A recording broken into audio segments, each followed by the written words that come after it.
but it's all about how you see it and how you feel about it. And if you're So doing it for accolades, you're in trouble. taking that, philosophy, how does an ordinary person relate to the characters in the book? For example, the firemen and their examples of extraordinary behavior, because most people are not going to ever be put into that circumstance. Although, I do see on TV a lot, strangers who rescue people out of sinking cars, people who drag people out of a burning situation. There are people who do extraordinary things, but how do you have how did you write this so that people would relate to the characters in the book? Well, it's not just about firemen stories. That's number one, because there are a lot of stories in there about other people that have stepped up to the plate. But firemen themselves really are just ordinary people who live ordinary lives outside of the fire department. Their husbands, their fathers, their brothers, their son, their somebody's son, and even on duty. A lot of times it's very normal. They're just waiting around for the next fire. And then a lot of times going to the fire is nothing more than an electrical scare. So it's not about these big heroic measures that these people do. A lot of the stories are about the men themselves Mm-hmm. and other people in the town that stepped up to the plate. There's one gal who was a single mom with one child, barely, was barely getting by, and just said, I need to do something. I need to do something. So she called the fire department and said, what can I do? And they introduced her to this firehouse, and that started a huge movement, but she had no idea what she was going to do or how she was going to do it. She just knew she had to do something. And lots of businesses, helped her. Her promise was to feed the firehouse spiritually and physically once a month for a year. And after she got off the phone, she went, how am I going to do that? Went over to the church, and the church went, yeah, we'll have the kids write letters to them. And and that's what happened. Children, wrote cards and letters and to these firefighters every month. And then businesses, which is how I wound up getting involved. I had the restaurant. So I went, I can feed them. And that's what I did. I mean, they happened to be in New York, and so was my family. So, and that turned into a huge thing. But no one knew. I mean, when I said I can feed them, that's all I was going to do is feed them dinner, and that story is in there. So that's how they can relate, because it's not about them going into fires and saving people. It's just about them, following what they do, and a lot of other people that followed what was in their hearts. So it's easily relatable. Again, I wrote it so people could go, oh yeah, wait a minute, I remember, I did something like that once.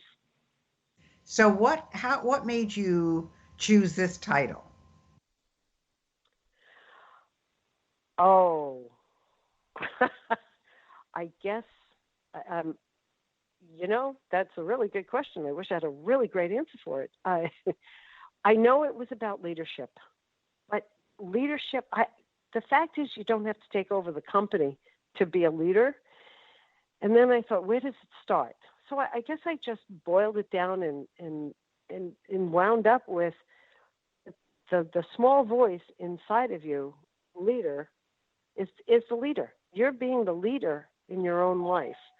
And so, and then watching other people taking the journey of commitment and courage. And you know what? Going inside and really looking at who you are takes just a little bit of courage. It does. It takes a little bit of courage and a lot of discovery.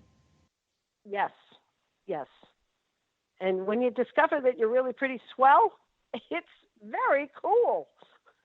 So is this your first book? This is your first book? Yeah.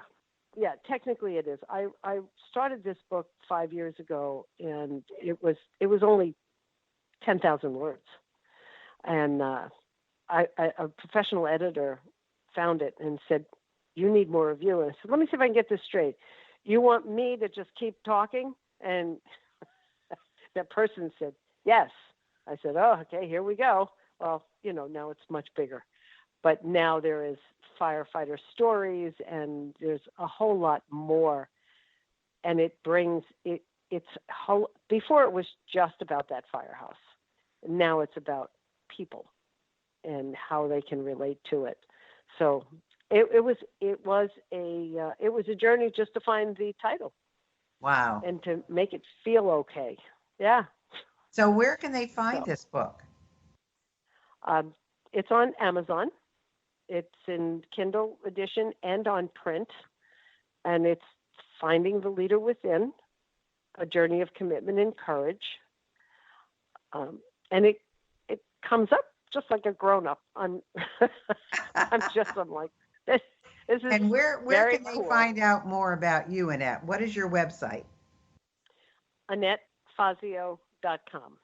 And for those of you that don't exactly know how to spell it, Annette is Annette.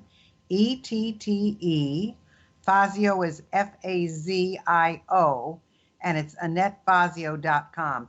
I've only met one other person by the name of Fazio, and she was in South Florida and still lives in Fort Lauderdale. So I don't know if you're related to her at all, but that's very interesting. And there's a famous Fazio though that builds golf courses, and whenever I go over to the local club, it says Fazio Specials. People look at me and they go, "Do you have something to do with this place too?" I go, "No." Well, how long was it between the time you sold your restaurant or closed your restaurant and you wrote this book? I closed the restaurant in 2007, and I wrote the book in 2011. I started writing. I wrote that one little paragraph in 2011. So what happened in those 4 years? 5 years. What happened in those 4 years?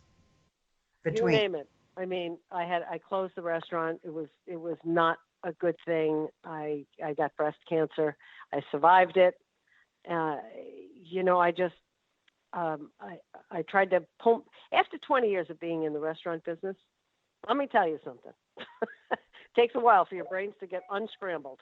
Somebody said to me about concentration, and I said, well, if I wasn't ADD before I got into the restaurant business, it certainly perfected it. So it took a while before it was 10 o'clock at night, and I was looking around going, what do I have to do now? Because I didn't. So I did get back on the platform, and I did start speaking to the restaurant industry about restaurants, about how to be a good manager. I mean, about the fact that starting a business is not the same as staying in business. Absolutely. I mean, there is a world of difference, and technically I should have never made it in business. I started a restaurant with no experience, literally, and I didn't know how the food went out to the dining room until the night I opened my restaurant. Wow. And I watched the cook. I mean, this is not a good way, to start a business. You're a businesswoman, I mean, somebody came to me with all the same credentials and the ideas. I'd wish them luck, give them a hug, and then go say a rosary for them. But and somebody from SCORE just looked at me and said, do not start this business. Go work in a restaurant, which was excellent advice. But you know what? But you did it, and you were successful at it, and that's what counts. So we're coming to the end of the show. I want to remind everybody again, you can go to AnnetteFazio.com, or you can go to Amazon and get her book, The Leader Within. And gosh, it's been delightful interviewing you, Annette, and I wish you only the best of success and more books in your future. Thank you. And I just want to finish with one remark, and that is whatever anybody tells you that you can or you can't do, no one knows what's in your heart. So no one knows what you're capable of except you. That's so true. Thank you for that, Annette. And thank you, Gail, for having me. It was delightful.